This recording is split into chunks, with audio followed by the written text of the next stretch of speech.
I thought, what difference can a face wash really make, until I saw my tan literally melting off. This is Fresh Tikta Brightening and Detan Uptan Face Wash. It's made with besan, moong musur dal, turmeric and chandan. So it doesn't just clean the surface, it detoxifies your skin. Look at the texture.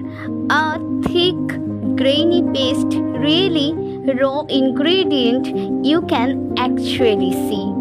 As you massage it in, it feels super earthy and gentle, and the best part is it doesn't dry out your skin at all. 100% natural, zero soap, zero SLS, just pure skincare.